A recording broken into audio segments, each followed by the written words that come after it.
সেই সরকার দেশেও রয়েছে, সেই দেশেই আমরা সোনাম ওয়াংচুকের এই পরিস্থিতি দেখছি, সেই সেই রাজ্যেই আমরা বারুইপুরে নাবালিকা ধর্ষণ দেখছি। সোনাম ওয়াংচুক নিয়ে এত আনমুভ মানুষের, এত আনচেঞ্জড, অথচ তারাই হয়তো শনিবার রোববার করে 3 ইডিয়টস দেখেন আর বলেন ফুলচুক মংরু আসলে একজন সত্যিকারের লোক বলে গুগল করে, গাছ লাগায়, হ্যাঁ এইগুলো ইত্যাদি ইত্যাদি হয় আর কি, অনেক কিছুই হয় এখন। আমার মনে হচ্ছে মানুষ বিশ্বাস রাখছেন এবং I think we are getting what we deserve. এত বন্ধু বান্ধবকে প্রফেশন চেঞ্জ করতে হয়েছে এটার জন্য।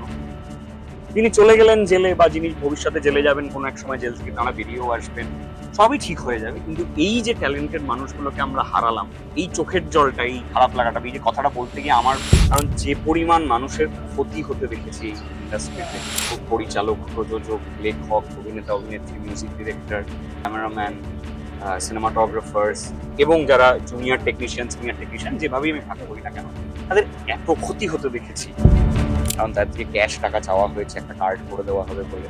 এবার আমাদের সমস্যাটা হয়েছে যে সার্বিকভাবে পুরো দেশে চাকরি নেই, যদিও বলা হয়েছে সবাইকে ঘর থেকে ডেকে নিয়ে গিয়ে চাকরি দেওয়া হবে, কিন্তু এআই এর একটা তো বড় প্রভাব ইন্ডাস্ট্রির ওপর পড়ছে এখন। সাউন্ড মিক্স করে দিচ্ছে এআই, হয়তো কোনো বিখ্যাত কোনো গায়কের গলাতে গেয়েও দিচ্ছে এআই। হিউজ প্রভাব পড়বে, মানে বিগত 7-8 মাসেই যে প্রভাব পড়েছে, কয়েক বছরের মধ্যে এটা সাংঘাতিক একটা প্রভাব পড়তে চলেছে।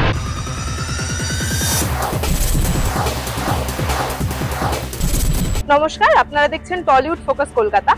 আজকে আমাদের সঙ্গে যিনি রয়েছেন, তার নতুন সিরিজ মুক্তি পেয়েছে গতকাল রথের দিন, ভার্জিনপুর। টান টান কমেডি, থ্রিলার, অ্যাকশন এবং একই সাথে শক্তিশালী চরিত্রের বুনন এই সিরিজকে একটা নতুন মাত্রা দিয়েছে। এই সিরিজে আপনাদের একটা সম্পূর্ণ নতুন অভিজ্ঞতা দেবে, তা নিয়ে সন্দেহ নেই। আমাদের সঙ্গে রয়েছেন এই সিরিজের অন্যতম প্রধান চরিত্র ঋতব্রত মুখার্জি। অনেক স্বাগত টলিউড ফোকাসে। কেমন আছো? ভালো আছে। আচ্ছা, প্রথমে বলো, এই ভার্জিনপুরের জার্নিটাই আমরা আজকে শুনবো। ভার্জিনপুর নামটা তো প্রচন্ড ইউনিক, সবাই বলছে। তুমি যখন প্রথমেই নামটা শুনলে, তোমার প্রথম রিয়াকশন কি ছিল? আমার খুবই মজা লেগেছে নামটা শুনে। ইউনিক নাম, এবং কেন নামকরণ বা কি কারণে এই অদ্ভুত ধরনের চয়েস নামটা, সেটা একটু সিরিজটা দেখলেই বোঝা যায়। তবে জায়গাটা ফিকশনাল হলেও চরিত্রগুলো, ঘটনাগুলো আমাদের অনেকটাই চেনা। যে স্ক্রিপ্টটা তুমি প্রথম থেকে ট্রেলার লঞ্চেও বলেছো, টিজার লঞ্চে প্রচুর হেসেছো, মানে এইটা যখন স্ক্রিপ্ট প্রথম হাতে পেলে, এই কমেডিটাই কি কারণ এটাকে অ্যাকসেপ্ট করার? অনেকগুলো কারণ। একটা তো হচ্ছে কমেডিটা অসম্ভব ব্যালেন্সড, মানে কোথায় গেলে কমেডিটা ভাড়ামো হয়ে যাবে আর কোথায় থেকে কমে এলে কমেডিটা জোকটা ল্যান্ড করবে না, এই দুটোর মধ্যে একটা লেখনির এক্সপার্টিস আছে।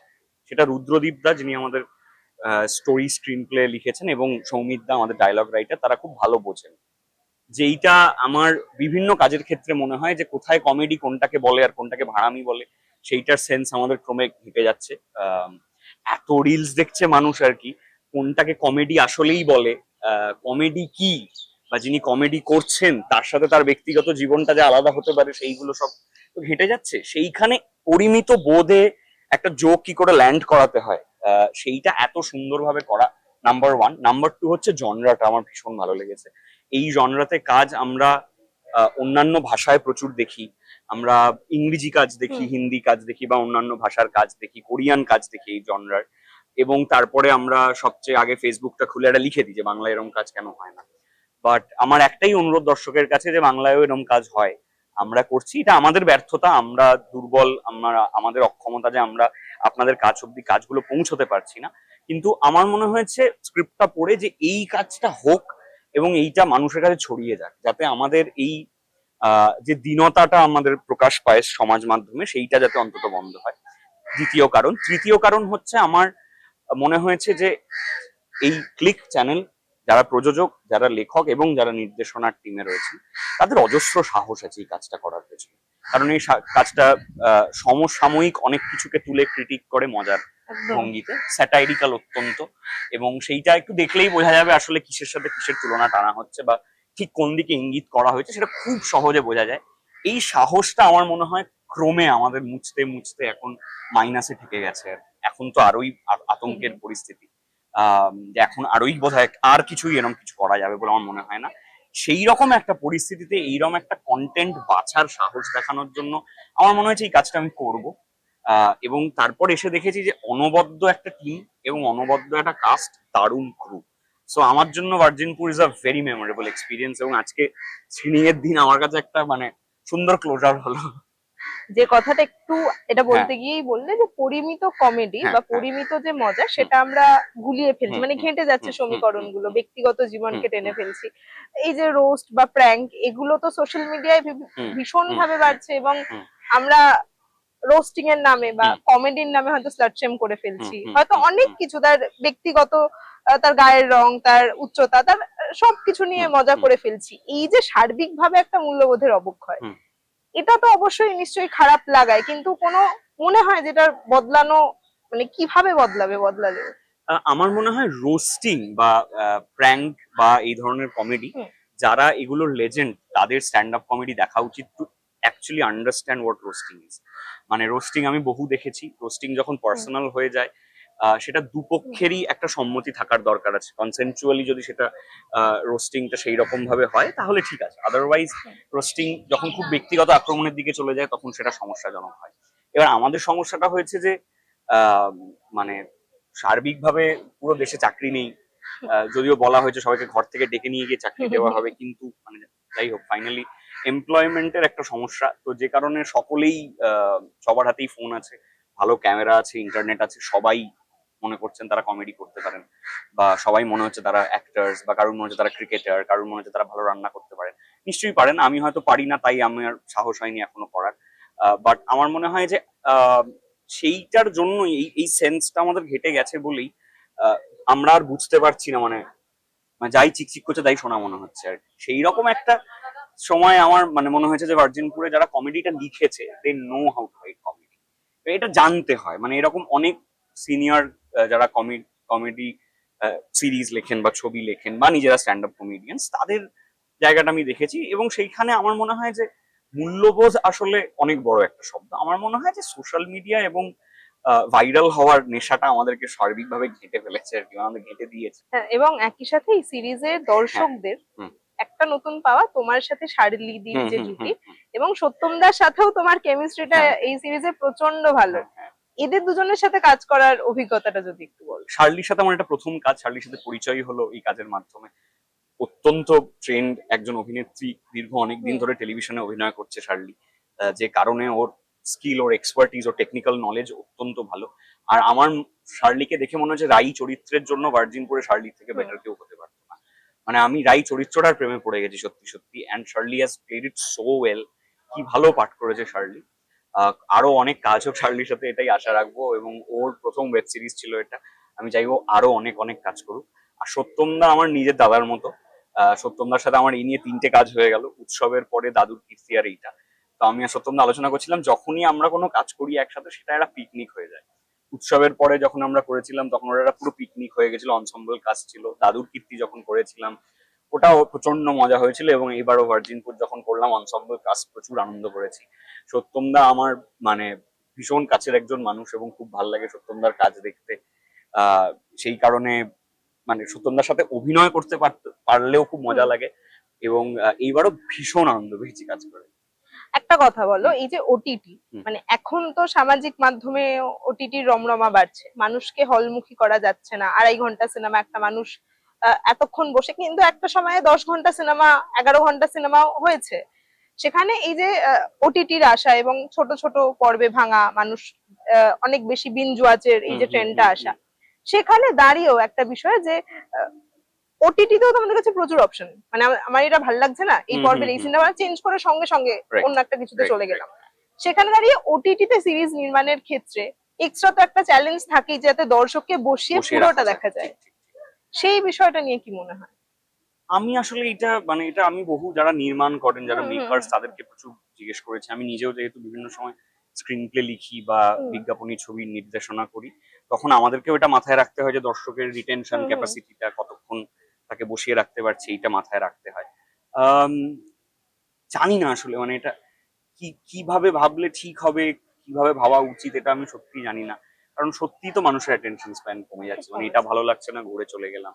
যে কারণে ওয়ার্ল্ড কাপ দেখতে দেখতে দেখছি অনেকের বোরডাম চলে আসছে, মানে মানে একটা অ্যাড্রেনালিন রাশ না হলে সারাক্ষণ হুম আমরা হুম হুম অ্যাড্রেনালিনের উপর আছি তো, মানে কোনো স্থায়ী স্থিমিত কিছু আর ভাল লাগছে না আর কি।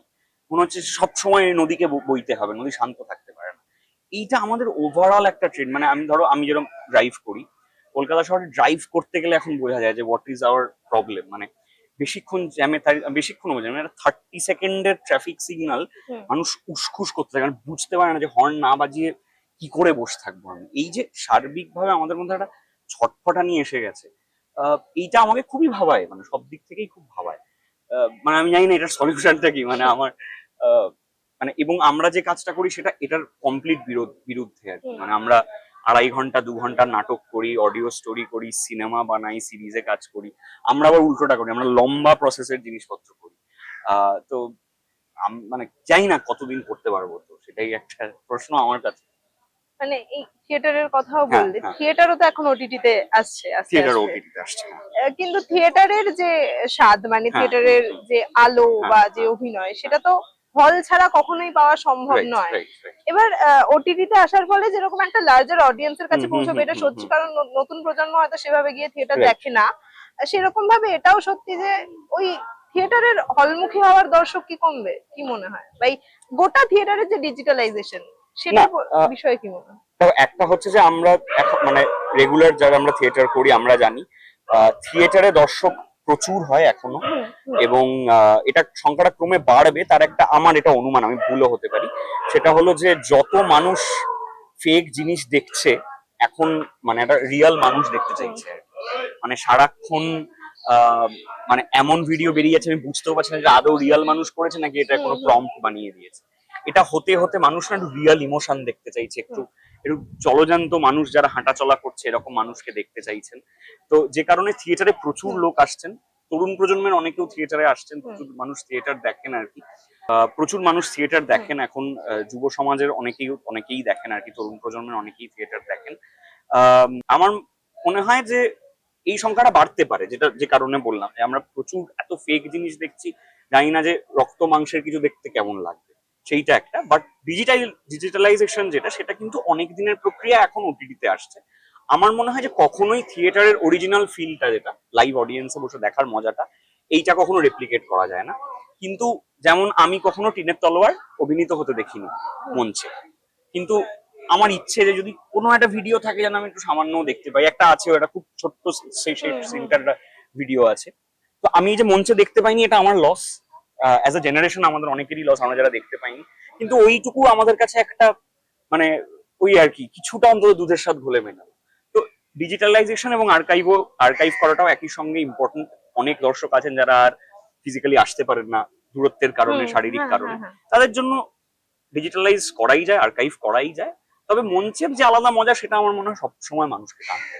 যে কথাটা বললে যে রিয়েল আর ফেক আমরা পার্থক্য হুম, করতে পারছি না, তো এআই এর একটা তো বড় প্রভাব হুম, ইন্ডাস্ট্রির ওপর পড়ছে এখন। সাউন্ড মিক্স করে দিচ্ছে হুম, এআই, হয়তো হুম। কোনো বিখ্যাত দর্শকের বিখ্যাত কোনো গায়কের গায়কের গলাতে রেপ্লিকেট গেয়েও দিচ্ছে এআই। রাইট। এআই এর সার্বিক প্রভাব কি মনে হয়, মানে ফিল্ম ইন্ডাস্ট্রিতে অ্যাটলিস্ট কি পড়বে আজ থেকে 5 বছর পর, মানে যেভাবে এআই হ্যাঁ, এর হ্যাঁ, হ্যাঁ, হ্যাঁ, বারবারন্ত হচ্ছে হ্যাঁ, সেখানে হ্যাঁ। দাঁড়িয়ে? প্রচুর প্রভাব পড়বে, অলরেডি প্রভাব পড়ছে। পড়ছে, হ্যাঁ। প্রচুর শর্ট আমি দেখতেই পাচ্ছি, অনেক এখন অব্দি অভিনয় বুঝতে অ্যাডও পারছি। বানানো হ্যাঁ, হচ্ছে, প্রচুর মানে প্রচুর প্রচুর অভিনেতা অভিনেত্রীদের হায়ার করা হায়ার হচ্ছে করা না, হচ্ছে না, এআই মডেল দিয়ে। হায়ার করা হচ্ছে হ্যাঁ, না, এআই এআই দিয়েই দিয়ে করা হয়ে হচ্ছে। যাচ্ছে সবকিছু। হিউজ প্রভাব পড়বে, মানে বিগত 7-8 মাসেই যে প্রভাব পড়েছে, হুম, কয়েক বছরের মধ্যে এটা সাংঘাতিক একটা প্রভাব হুম, পড়তে চলেছে। আমার আশা এইটুকুই, যাতে মানুষ ঠিকভাবে ব্যবহার করে, যদিও জানি ঠিকভাবে ব্যবহার করা হবে না। একদম। এটাই সত্যিকারের শিল্পীদের প্রচুর কাজ যাবে, তারা কর্মহারা হবেন। প্রচুর কারিগরদের কাজ যাবে, যারা আসলেই নির্মাণের তার একটা স্কিল ছিল, সেই স্কিলটা মেশিন খুব তাড়াতাড়ি শিখে ফেলছে। হুম, হুম, তবে আমার অনুমান, এটা আবার আমি ভুল হতে পারি, যে ওই প্লাস্টিক হয়ে যাবে আর কি। মানে জীবন যাপনটা খুব আর্টিফিশিয়াল, ফেক, প্লাস্টিক হয়ে যাবে। এই জীবন যাপনটাকে যারা ছুঁড়ে ফেলে দেওয়ার মতো সাহস দেখাতে পারবেন, যে দেখবো না দূর, তার চেয়ে আমি এক মাসে একটা ভালো কাজ দেখবো, যেটা সত্যিকারের মানুষেরা খেটে করেছেন।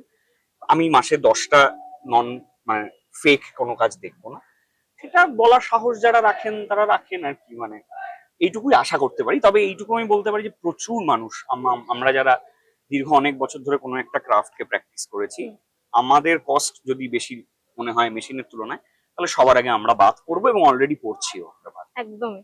তোমাদের সিরিজেও একটা চরিত্র রয়েছে গভর্নমেন্ট সরকার। আর যে কথাটা আমরা শুনি যে নাথিং ইজ আ পলিটিক্যাল, তো সেই জায়গায় দাঁড়িয়ে যখন রাজ্যে সার্বিকভাবে পালাবদল হলো, আমরা একটা কথা শুনলাম যে এবার হয়তো কাজ করতে কোনো সমস্যা হবে না, প্রচুর কাজ পাওয়া যাবে, থিয়েটার করা যাবে অনেক স্বাধীনভাবে, সিনেমা সিরিজ নির্মাণ করা যাবে, যে টাকা পয়সা নিয়ে ঝামেলা সেগুলো হবে না। তারপর এতগুলো দিন কাটলো, তোমরা এত ওতপ্রোতভাবে যারা জড়িত ইন্ডাস্ট্রিটার সঙ্গে, তোমাদের কি মনে হয় আদেও কোনো লাভ হবে, নাকি বেটারমেন্ট হবে, নাকি সেই একই মানে ইচ্ছে তো করে যে মানে হোক? প্রচারের যা বলা হয়েছে সেগুলো বিশ্বাস করতে। আম, বিগত কয়েক বছরের অভিজ্ঞতা যা হয়েছে তাতে মানে সেই অভিজ্ঞতা ভোলা খুব মুশকিল। সেই অভিজ্ঞতা নিয়ে থাক, কখনো এক সময় প্রচুর মানুষ কথা বলছেন, আর আমার নতুন করে কিছু বলার নেই সেটা নিয়ে। আমার এইটুকুই আশা যে আহ মানে কিছু অন্তত বদল হোক। যে প্রথা চলে এসছে সেই প্রথা যাতে বন্ধ হয়। আম, তবে মানে আমি জানি না সেটা কবে হবে বা কত তাড়াতাড়ি হবে। আহ মানে আমি যে খুব আশাবাদী বা আমি একেবারেই হতাশ, কোনোটাই নই। আমি খুবই মানে নিউট্রাল এই ব্যাপারটা নিয়ে, মানে আমার আর কিছুই ফিল করছি না। কারণ যে পরিমাণ মানুষের ক্ষতি হতে দেখেছি এই ইন্ডাস্ট্রিতে, ট্যালেন্টেড পরিচালক, প্রযোজক, লেখক, অভিনেতা, অভিনেত্রী, মিউজিক ডিরেক্টর, গীতিকার, ক্যামেরাম্যান, সিনেমাটোগ্রাফার্স, এবং যারা জুনিয়র টেকনিশিয়ান, সিনিয়র টেকনিশিয়ান, যেভাবেই আমি ভাগ করি না কেন, তাদের এত ক্ষতি হতে দেখেছি। তারা কলকাতা ছেড়ে, পশ্চিমবঙ্গ ছেড়ে অন্য জায়গায় চলে গেছেন। এরা একটা অ্যাপার্টমেন্টে 8 জনে মিলে রুম শেয়ার করে থাকছেন, জাস্ট ওই স্বপ্নটাকে চেস করবেন বলে, কারণ তার থেকে ক্যাশ টাকা চাওয়া হয়েছে, একটা কার্ড করে দেওয়া হবে বলে। এগুলো এত দেখেছি, এত রাগ হয়েছে, এত কষ্ট পেয়েছি এই পুরো ব্যাপারটার জন্য, যে এখন আর মানে এটা নিয়ে কিছু অদ্ভুত লাগে বলতে। আহ জানি না, এটা শেষ হয়ে গেলে খুবই খুশি হব। এত বন্ধু বান্ধবকে প্রফেশন চেঞ্জ করতে হয়েছে এটার জন্য। আম, যিনি চলে গেলেন জেলে, বা যিনি ভবিষ্যতে জেলে যাবেন কোনো এক সময়, জেল থেকে তারা বেরিয়েও আসবেন, সবই ঠিক হয়ে যাবে। কিন্তু এই যে ট্যালেন্টেড মানুষগুলোকে আমরা হারালাম, এই আহ এই চোখের জলটা, এই খারাপ লাগাটা, এই যে কথাটা বলতে গিয়ে আমার ভেতরটা এখন যেটা হচ্ছে, এইটা আজীবন বয়ে নিয়ে বেড়াবো, এবং যেদিন যেভাবে পারবো কাজ দিয়ে এবং কথা দিয়ে এটা ফিরিয়ে দেবো। কারণ এত এত ক্ষতি হতে দেখেছি, মানে ভাবা যায় না আর কি। মানে আহ, একজন টেকনিশিয়ান যিনি সারাদিনে 700, 750, 800 টাকা পান শুটিং করে, 3 মাস পর তাকে একটা শুটিং এর দেওয়া হয়েছে। 3 মাস তিনি বাড়িতে বসে, তিনি এসে বললো, আমি বললাম কি গো, কি চলছে? বললো 3 মাস বসছিলাম ভাই, এই আজকে কাজ পেলাম। রাগ হতো, মানে তখন মনে হতো যা আছে মানে সেটার উপরই রাগটা বের করে দিই। যাই হোক, সেই দিন বলা হচ্ছে চলে গেছে, আশা করছি সেটা, খবরে তো অন্য রকম দেখলাম। আহ দেখা যাক কি হয় আর কি। মানে সেটা হলেই ভালো হয়। মানুষ যা চেয়েছেন সেটা হয়েছে। মানুষ যদি এটা চান যে ইন্ডাস্ট্রি পরিবর্তন, মানে পরিস্থিতিতে পরিবর্তন আসবে, তাহলে আসবে, দেখা যাক। কিন্তু যে সরকারের যুগে বলা হচ্ছে আশা রাখতে, বা হুম, হুম, তুমিও বললে যে হুম, এখনো আশা হুম, রাখছো, সেই সরকার দেশেও রয়েছে, সেই হুম, দেশেই আমরা সোনাম ওয়াংচুকের এই হুম, পরিস্থিতি হুম, দেখছি, হুম, সেই সেই রাজ্যেই হুম, আমরা বারুইপুরে হুম, নাবালিকা ধর্ষণ দেখছি, সেই সেই দেশেই দেখছি উমার খালিদা এখনো বিনা বিচারে জেলে রয়েছে। এরকম প্রচুর ঘটনা আমরা দেখতে হুম, পাচ্ছি। হুম। সেই জায়গায় দাঁড়িয়ে ভরসা রাখা কি আদেও যায়? আহ, আমি ভরসা রাখছি কি রাখছি না থেকেও আমার মনে হয় যে মানুষ প্রচুর ভরসা রাখছেন।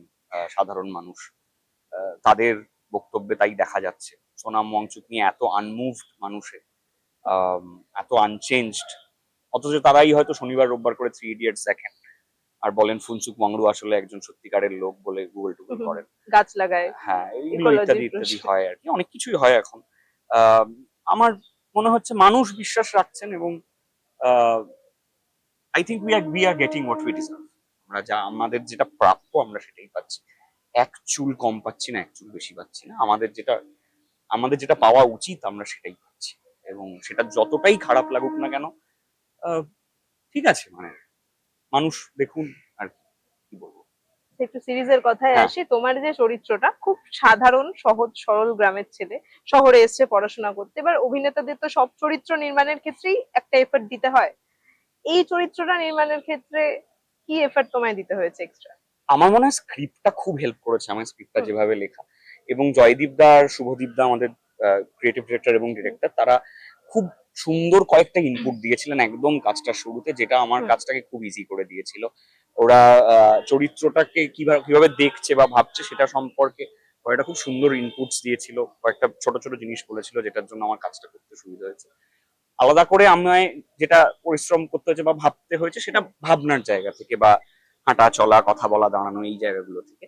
বাট সার্বিকভাবে চরিত্রটা কি রকম হতে পারে এই জনরাটার নিরিখে সেটা আমার মনে হয় স্ক্রিপ্ট এবং পরিচালকরাই আমাকে খুব হেল্প করেছেন। সবচেয়ে মজার অভিজ্ঞতা কোনটা এই শুট, মানে কোন সিনটা বা কোন ডায়লগটা সব থেকে মজা করে শুট করেছো তোমরা? সত্যমদা যখন আমাকে ঝাড়ে বা দেবাদার চরিত্রটা যখন জিতুকে ঝাড়ে ওইগুলো করতে আমার খুব কষ্ট হয়েছে, কারণ আমি হেসে ফেলতাম প্রতিটা টেকে। এবং আমার জাস্ট ওই পরের লাইনটা আসবে ভাবলেই আমার হাসি পেত। বহুবার কাটতে হয়েছে শর্ট আমার জন্য, জাস্ট আমি হেসে ফেলছি বলে। এবং একটা সিন আছে যেখানে আমাকে এনে ওই শার্লির গায়ে ফেলে দেওয়া হয় আর প্রথম জিজ্ঞেস করে কি হয়েছে কি হয়েছে, তখন সাগ্নিকদা বলে যে মার খেয়েছে, বলে কি মাল খেয়েছে। এবার এই শটটায় প্রতিবার আমি হেসে ফেলেছি এবং এটা মানে তারপর অনেক কষ্টে আমি হাসি পেটে চেপে টেপে শুট করেছি। এরকম অনেকগুলো সিন হয়েছে। আচ্ছা, যে কথাটা তুমি বললো যে একসাথে অ্যাকশন, হুম, কমেডি, হুম, হুম, থ্রিলার, এই সবটা বাংলা সিনেমায় এর আগে এতটা এরকম ভাবে তুলে ধরা হয়নি। এবার এই সবটা একসাথে তুলে ধরার যে রিস্কটা নেওয়া, এটাও তো একটা রিস্ক, চ্যালেঞ্জ, এবং একই সাথে সফলভাবে সবটা তুলে ধরা এবং দর্শকদের ভালোবাসা পাওয়া, এটা নিয়ে কি বলবো? ওই কুডোস টু দ্য টিম আর কি, যেটা শুরুতে বলছিলাম যে যারা প্রডিউস করেছে যারা নির্মাণ করেছে তাদেরকে অনেক ধন্যবাদ। এই জনরাটা এর আগে হয়নি এমন নয়, হয়েছে হয়তো, তবে খুব বেশি এক্সপ্লোর করা হয়নি। জয়দীপ দ্বারা নিজেরা এরকম অনেকগুলো হুম। কাজ করেছে। এরকম কাজ আরো অনেক এক্সপেরিমেন্টেশন হয়েছে, আমি নাম নিতে চাই না কোনো কাজে, বাট যারা দেখেছেন তারা বুঝতে পারবেন। তবে এই রকম কাজ করার সাহস দেখানোটা খুব গুরুত্বপূর্ণ, সেটা সাহসটা আমরা দেখিয়েছি। এবার বাকিটা আপনাদের ভালোবাসা এবং এটুকু আশা করতে পারি যে আপনারা দেখবেন। আচ্ছা, আর বেশিক্ষণ আটকাবো না, একটা কথা বলি। ভার্জিনপুরে অনেক রকম চরিত্র রয়েছে। বাস্তবে যদি তোমাকে ভার্জিনপুরে কখনো একটা দিন কাটাতে হয়, তুমি কোন চরিত্রটা হয়ে কাটাতে চাইবে? তোমার চরিত্র নাই নাকি অন্য কোনো চরিত্র? আমি বোমবাবু হয়ে কাটাতে চাই। বোমবাবু চরিত্রটা আমার দারুণ লেগেছে, বিশুদা অসাধারণ অভিনয় করেছে। আমি বোমবাবু হয়ে কাটাবো। বোমবাবু মাঝে মাঝে বাণী দেন আর একটা শান্ত ঠান্ডা মাথার লোক, হেভি লেগেছে আমার। বোমবাবু হয়ে কাটাবো। আর তোমার আর কি কাজ আসছে সামনে? থিয়েটার, সিনেমা, সিরিজ সব মিলিয়ে? সিরিজ তো এই ভার্জিনপুর মুক্তি পেয়েছে, থিয়েটারও সামনে আসছে, আর মেঘনাথ নাটকটা আমাদের নাট্যভবনে চলছে, মেঘনাথ স্যার বায়োপিক। আর সেটা ছাড়া শুটিং হয়েছে, চলছে। আমি জানি না সেগুলো নিয়ে কথা বলা যাবে কিনা, তবে রয়েছে কাজ আর কি। কবে রিলিজ করবে আমিও জানি না। আচ্ছা, আর ভার্জিনপুর কাল মুক্তি পেয়েছে, অলরেডি দর্শকদের ভালোবাসা পাচ্ছে, আজকে স্ক্রিনিং হলো, দর্শকদের কি বলবো? দর্শকদেরকে একটাই অনুরোধ করবো, আপনারা ভার্জিনপুর ক্লিকে দেখুন এবং এরকম কাজ আপনারা দেখলেই, যে ইন্টারভিউটার জুড়ে যা যা বললাম সেই এই জনরার কাজ দেখলে আমরা আরো সাহস পাবো এরকম কাজ করার। Thank you. Thank you. Thank you. এরকম আরো অনেক ইন্টারভিউ দেখার জন্য চোখ রাখুন টলিফোকাসের পর্দায়। টলিউড ফোকাস কলকাতা চ্যানেলটি আপনাদের ভালো লেগে থাকলে লাইক করুন, সাবস্ক্রাইব করুন এবং অবশ্যই আপনাদের পছন্দের ভিডিওটি শেয়ার করুন। Tollywood focus Kolkata.